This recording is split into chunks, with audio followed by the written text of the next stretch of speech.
Opa, eu sei que você não aguenta mais ouvir. Eu pedi para você fazer o triplo C, curtir, comentar e compartilhar. Mas eu peço porque 4 entre cada 10 pessoas sequer estão inscritas no canal e a maioria não ativa as notificações e nem curte o vídeo, e isso prejudica o nosso algoritmo. Então ajuda a gente aí. Obrigadão. Mas eu quero entrar aqui no nosso primeiro assunto do dia, que é a respeito das eleições na França. Porque as eleições na França são... Parece que é um assunto um pouco interessante falar de eleições na França. Pô, eu tô no Brasil, o que me interessa as eleições na França, etc, etc. Mas as eleições na França são mais interessantes do que parecem. Eu digo isso porque existe uma discussão real de se existe uma onda de direita no mundo.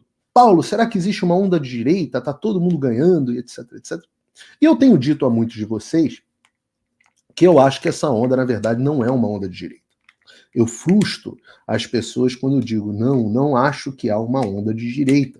Na verdade, quando a gente fala direita, esse é um termo genérico, né? É uma aproximação, uma figura de linguagem, simplesmente para as pessoas entenderem do que se trata. Eu mesmo uso esse termo direita, acabei de usar para dizer que a esquerda perdeu na França e a direita, mas eu acho que existe uma forma mais precisa de descrever esse fenômeno.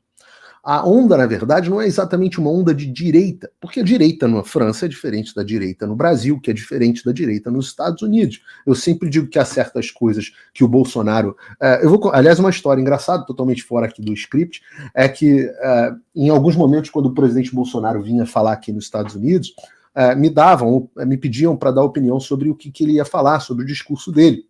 E uma das coisas que ele adorava botar no discurso dele era que ele tinha perdoado a dívida do FIES, alguma coisa assim, as dívidas do crédito estudantil no Brasil. E eu falava para ele, presidente, isso aqui nos Estados Unidos pega mal pra caramba com a direita. Essa é uma política da esquerda. Então, às vezes, só para contar, ilustrar como a direita no Brasil e a direita nos Estados Unidos tem as suas distinções, assim como a direita na França tem as distinções dela na direita nos Estados Unidos. A França, né, como a direita na Europa, ela tem um componente mais forte de sangue e solo, né? A cidadania europeia, por exemplo, se dá através da linhagem, através da sua origem étnica. A cidadania aqui nos Estados Unidos, ela se dá através do seu local de nascimento. Então você pode ter vindo da Arábia Saudita e nascer nos Estados Unidos que você é americano. Se você é da Arábia Saudita e nasce na França, você não é francês, automaticamente. Então, há distinções. Qual é a grande semelhança entre esses fenômenos que a gente está vivendo hoje? A gente está vivendo, na verdade, não uma onda de direita, mas uma onda anti-sistema, anti-establishment, anti-mecanismo, como você pode dizer. Isso foi um fenômeno que começou nos anos ali, mais ou menos de 2010. Você teve, muitos colocam ali, logo depois da crise de 2008, quando ficou claro que a globalização beneficiou muito mais alguns do que outros, né? Enquanto os trabalhadores braçais viram seus empregos sumirem, enquanto as pequenas empresas viram que era impossível competir com os preços da China. Vocês olham, por exemplo, eu sou do Rio de Janeiro, o Rio de Janeiro tinha ali na área de Vilar dos Teles e tal, uma indústria têxtil muito grande. A minha mãe teve confecção, né? E eu cresci muito nesse meio. Ela teve loja e as roupas eram... Eu conhecia as costureiras, pessoas da comunidade que faziam costura, compravam os tecidos e faziam costura e etc, etc, até que se tornou absolutamente impossível. Tudo isso foi dizimado pela globalização, onde ficou os chineses, a empresa lá, a Nike, ou quem quer que seja, ia lá, mandava fazer a roupa na China e a roupa chegava num preço, o chinês fazia quase de graça, sem legislação trabalhista, com dumping cambial, sem todos aqueles impostos que nós tínhamos, chegava a roupa no Brasil num preço absolutamente impossível de competir. Com isso, fecharam todas as confecções do Rio. O Rio deixou de ser forte na indústria têxtil, deixou de ser forte na indústria de calçado. Eu estou dando um exemplo do Rio de Janeiro porque é uma realidade muito próxima do que eu vivi.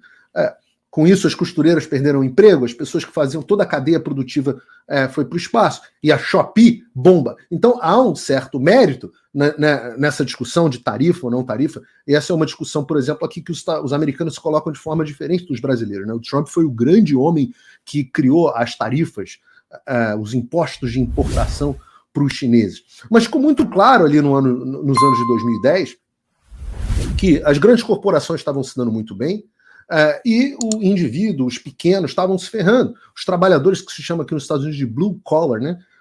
Essa é uma expressão interessante em inglês, porque nos Estados Unidos você tem white collar, que é colarinho branco, de onde vem a expressão crime de colarinho branco, que é o white collar, que é quem trabalha em Wall Street, executivo de empresa, etc, etc. E você tem o blue collar, que é uma referência àquela roupa azul, aquela camisa azul que era muito utilizado pelos trabalhadores de fábrica, os trabalhadores, o peão, né? A peãozada era o blue collar e o white collar era a elite. Então esse blue collar foi muito prejudicado. Com isso, houve uma revolta das pessoas comuns, não só pela pauta econômica, mas pela pauta também de costumes, pela pauta nacionalista, onde as pessoas falaram, não, peraí, eu sou diferente de um francês, eu sou português, sou diferente de um francês, eles estão dizendo que a gente é tudo europeu, mas nós não somos. Ora, o que está acontecendo? As decisões do meu negócio são tomadas agora em Bruxelas por um burocrata que eu não elegi, e isso me afeta aqui. Ou mais do que isso, o que está acontecendo? Os bilionários tomam decisões no Fórum Econômico Mundial dizendo que que carne é ruim, que eu vou ter que comer inseto, que eu não posso usar meu carro, os preços de combustível subindo.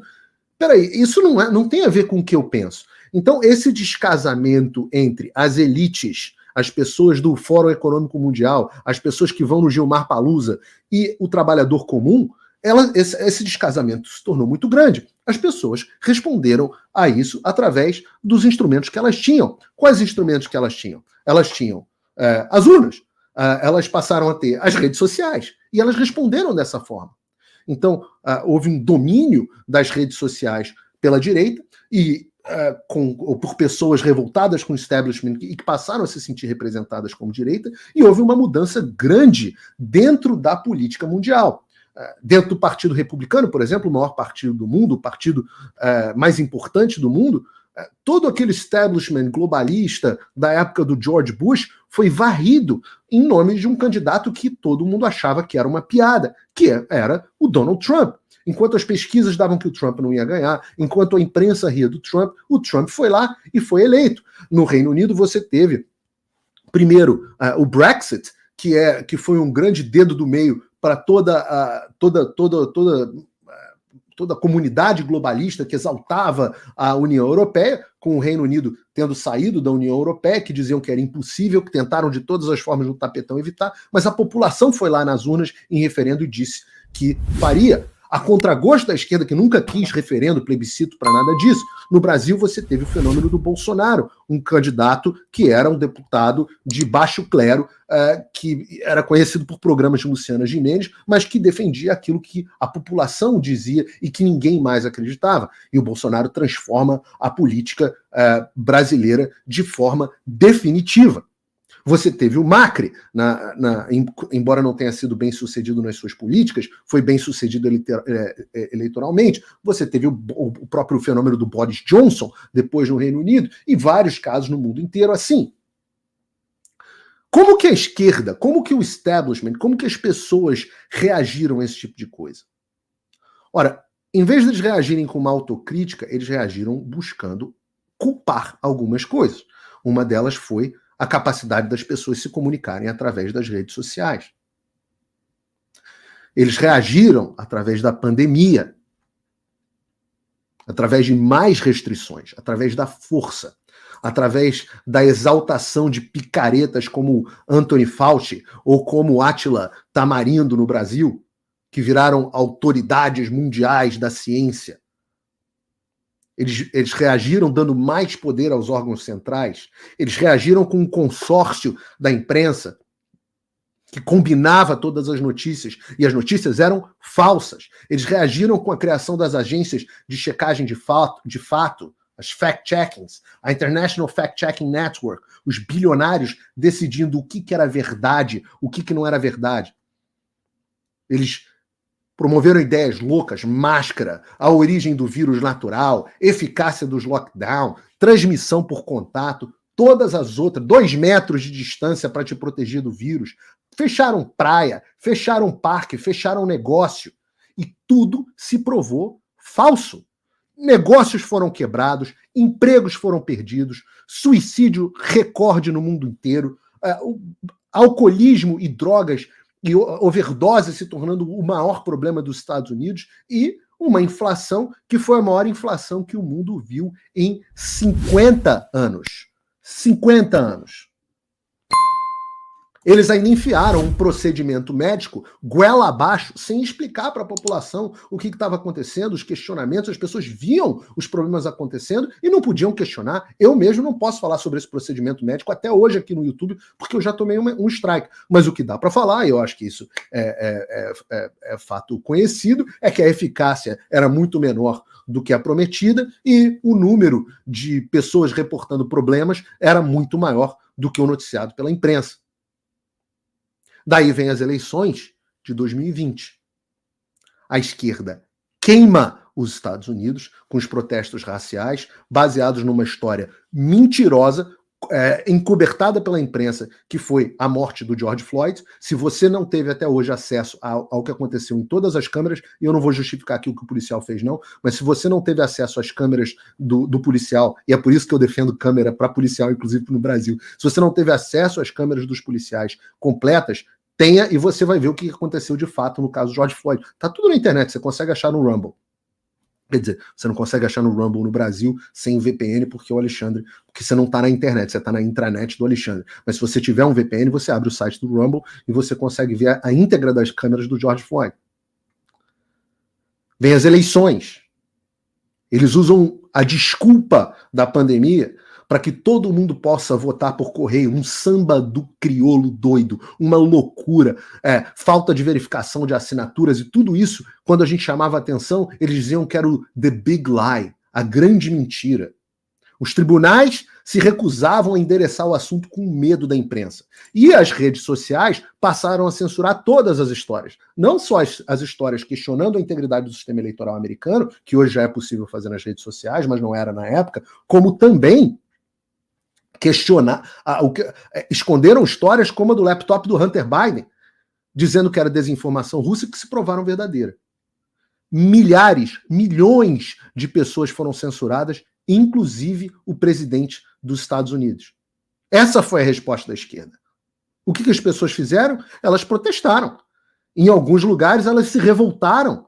E a esquerda usou os próprios protestos e as revoltas das pessoas para colocar na prisão, com penas duríssimas, maiores do que criminosos internacionais, senhores de idade, pessoas desarmadas, pessoas de bem, trabalhadores, patriotas, tanto no Brasil quanto nos Estados Unidos, pessoas desarmadas, e chamaram tudo isso de golpe, e utilizaram isso para aumentar a repressão.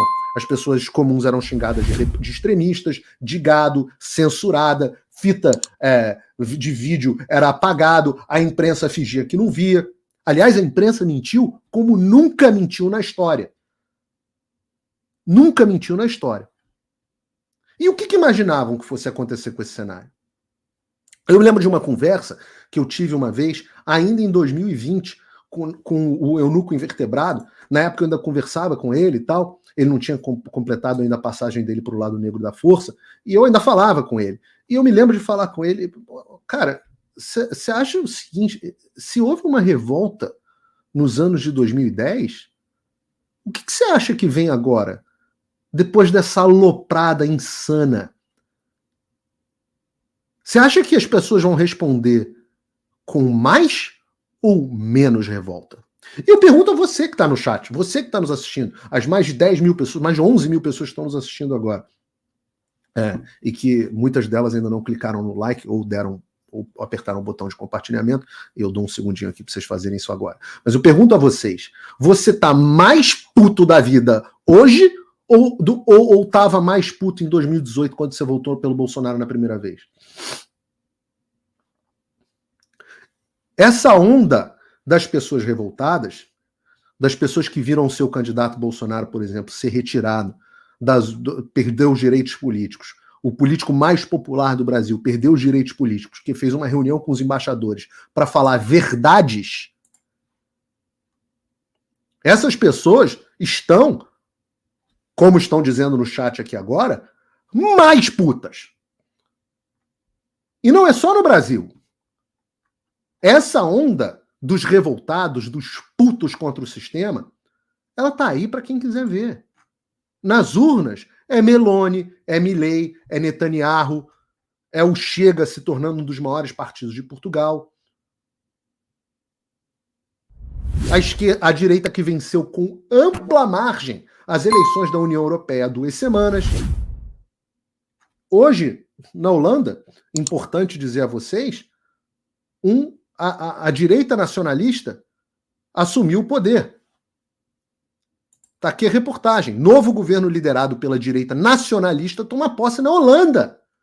A Holanda, a mesma Holanda onde você pode fumar maconha, no meio do Red Square. Acho que só nos cafés, mas enfim. Onde tem vitrine de puta. Literalmente mesmo, vitrine de puta. Você vai lá no Red Light District de Amsterdã, você vai ver. Lá, a direita nacionalista acabou de tomar o poder. O novo governo da Holanda, liderado pela direita nacionalista de Geert Wilders, tomou posse nessa terça-feira, composto por 15 ministros chefiado pelo tecnocrata Dick Schoof, inaugurando uma legislatura em que a direita nacionalista estará no centro do poder após 223 dias de negociação das eleições do dia 22. Em Portugal, a direita ganhou, mas o centro fez uma aliança com a esquerda. Na Holanda, não. Na Holanda, não. E eu recomendo a vocês a reportagem no site do Paulo Figueiredo Show. E, claro, o que nos traz ao tema das eleições na França. O resultado da eleição francesa, que a revista The Economist descreveu como um desastre para o namorado do Lula, aquele que fez aquele ensaio de pombinhos esse ano, que é o Macron, ou Lacron, como alguns gostam de chamar. Para The Economist, o resultado do primeiro turno na França foi humilhação esmagadora para o namorado do Lula. Quase que um janjo, um jangê. O presidente da França, Emmanuel Macron, foi o grande derrotado do primeiro turno nas eleições parlamentares do país. Ao menos essa é a visão da equipe da revista britânica The Economist. A reportagem está no site do Paulo Figueiredo Show, em publicação no seu site e com versão em português, no ar na primeira mão pelo Estado de São Paulo. O veículo não poupou termos para definir o desempenho do Macron. De acordo com a The Economist, a vitória da direita teve ares humilhantes para o presidente francês. Abre aspas, a votação foi uma humilhação esmagadora para a aliança centrista do presidente Emmanuel Macron. Centrista para a The Economist, que é uma revista de esquerda. Muitos de seus próprios deputados e aliados mais próximos, pressentindo uma eliminação iminente, ficaram horrorizados com a sua decisão inesperada em 9 de junho de convocar uma eleição imediata. O tiro saiu pela culatra de forma espetacular. O Renascença teve um número desanimador de 20,7% dos votos nacionais. Sem mencionar os nomes, a publicação ainda afirma que um deputado aliado do Macron demonstrou desolação com o resultado no primeiro turno, que teve o reagrupamento nacional de direita como vencedor com 33,5% dos votos. Catástrofe total, foram as palavras do parlamentar. Sob o comando da Marine Le Pen, que o Lula diz que vai ser presidente só porque ela é insistente, e não porque o mundo inteiro esteja puto com o Macron, o RN foi o partido mais bem votado no primeiro turno. Conforme a revista The Economist, a expectativa é de que, com o resultado do primeiro turno, o RN conquiste 230 a 280 do parlamento da França, que tem 577 posições, ou seja, vai ficar ali, talvez, com o controle, ou quase isso, do parlamento. É mais um resultado. Mas você imagina que... Bom, uma atitude até... Eu falei isso aqui quando nós tivemos o Sérgio Tavares comentando as eleições na Europa. Eu falei, olha, a atitude do Macron até nobre. Percebeu que houve uma mudança no sentimento público e convocou novas eleições para que mude a representatividade. E foi isso que ele disse que estava fazendo. Eu não acreditei muito não, mas parece até nobre, para mudar a composição do parlamento. E você fala assim, poxa, você acreditou nisso, Paulo? Eu falo, não, o mais provável é que ele estivesse completamente desconectado da realidade e que tivesse feito uma aposta que, como diz a The Economist, realmente saiu pela culatra. E essa é uma característica dessas pessoas. Elas são completamente desconectadas da realidade. E você imagina, então, que, bom, se isso aconteceu, houve uma festa da democracia, claro, né? Porque as urnas são soberanas e as pessoas reagiram com maturidade. É isso que a gente espera, certo? Não. As pessoas reagiram assim.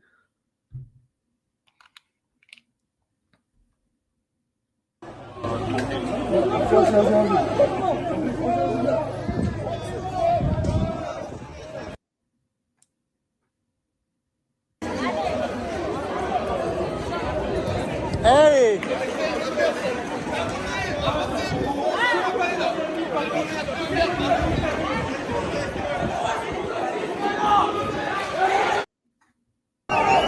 São só alguns vídeos.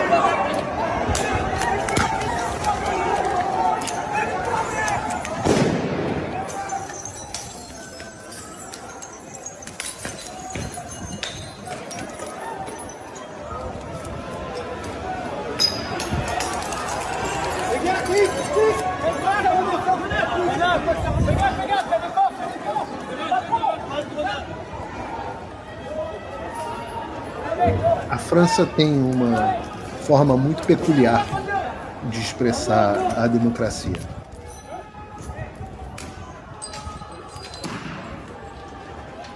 Põe aquela do McDonald's pra gente, por favor, Bruno.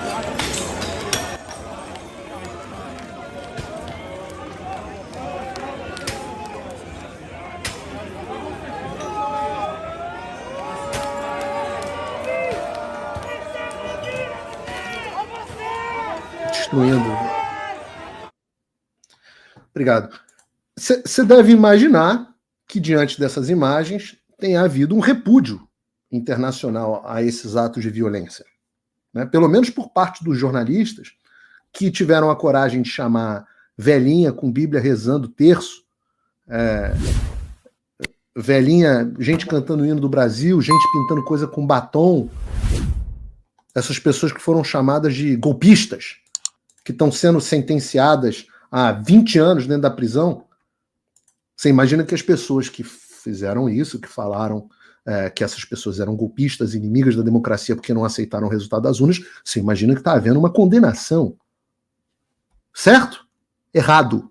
Na verdade, a gente tem um certo endosso, eu diria quase que elogio. Vamos ver o que está rolando, enquanto isso, na Globo News. Desistiu de entrar nessa questão da extrema-direita, ela é extrema-direita, eu não vou entrar, eu prefiro ficar com o Le Monde, com a The Economist, com o Eurasia, com o New York Times, com o Washington Post, com quase toda a imprensa mundial. Não, peraí, porque esse momento é muito ridículo. A justificativa para o Guga esse Guga é o outro, não é o energúmeno, esse é o Guguinha.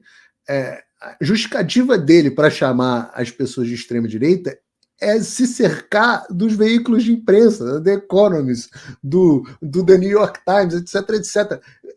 Nenhum outro momento a gente tem uma pessoa assumindo que vive dentro de uma bolha, uma bolha autofágica, uma câmara de eco. Eu gosto de chamar daquela peça macaquinhos. Eu não sei se você lembra daquela peça Macaquinhos, onde era todo mundo peladinho, um enfiando o dedinho no fiofó do outro. E o Guga, o New York Times, então o Guga enfia o dedo no fiofó do The New York Times, que enfia o dedo no fiofó da The Economist, que enfia o dedo no fiofó do Fórum Econômico Mundial, que enfia o dedo no fiofó da Folha de São Paulo, que enfia o dedo no fiofó do Estadão, que enfia o dedo no fiofó do Alexandre, que enfia o dedo no fiofó do Lula. É um macaquinho, todo mundo pelado, um enfiando o dedinho no fiofó do outro. É a câmara de ressonância. Continua o vídeo aí pra gente, Bruno.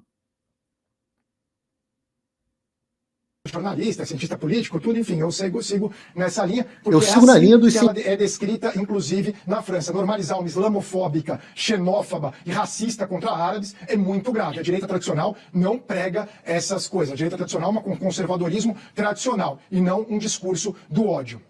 Demetrio, rapidinho, porque eu não posso derrubar uma pauta que vem depois do Ariel, mas diga. Nós podemos fazer uma opção. Nós podemos demonstrar indignação moral. E uma outra opção é a gente explicar para as pessoas o que está acontecendo. A indignação moral dica, o que o Magnoli está falando, e é a segunda coisa sensata, não sei se vocês viram o vídeo dele, falando a respeito do Lula completamente descontrolado. Eu acho que o Magnoli já é considerado bolsonarista na Austrália a esse momento. Mas o que ele está dizendo é que uma opção é você ficar indignado, Guga. A outra opção é você mostrar o que está acontecendo e, sem colocar um rótulo, tentar entender. O que o Magnoli está falando é: talvez seja o momento da gente fazer uma autocrítica e sair da peça dos macaquinhos. Talvez. É colocar um rótulo. Estão normalizando a extrema-direita. Não, agora eu estou respondendo, Guga. Não, agora eu estou respondendo. Espera um pouquinho. Ela foi de extrema-direita. Mas você corta a Flávio o tempo todo, eu não posso falar? Deixa ele falar um pouquinho, por favor. Parecia até Jovem Pan, né? Esse tipo de coisa. Mas o que está acontecendo é o Magnoli tentando dizer para essas pessoas, para elas acordarem para a realidade. Prestem atenção, ouçam o que eu estou dizendo. Saiam da peça macaquinhos. Guga, sai do... Você errou tudo o que você previu na sua vida. Você só fala merda. Tudo que você fala acontece o oposto. Você é um desses caras que dizem que o Biden ia trazer de volta a normalidade. O morto muito louco. Você não percebe que a sua leitura... Eu sei que você é um sujeito limitado que não tem condições de analisar a realidade, mas perceba que a sua leitura do que está acontecendo não se concretiza porque você está dentro de uma caixa de ressonância louca. Você é o comentarista internacional da ainda maior emissora do país. E você está chamando a milhões de franceses, de islamofóbicos, de extrema-direita, sei lá mais o quê. São essas pessoas que levaram a Hillary a chamar de um bando de deploráveis os eleitores do Trump. É essa gente que trata os eleitores do Bolsonaro como gado. Os 85% que não acreditam no processo eleitoral brasileiro acham que devem, dos eleitores do Bolsonaro, acham que vocês acham que devem ser silenciados. Vocês não estão ouvindo o que as pessoas estão gritando.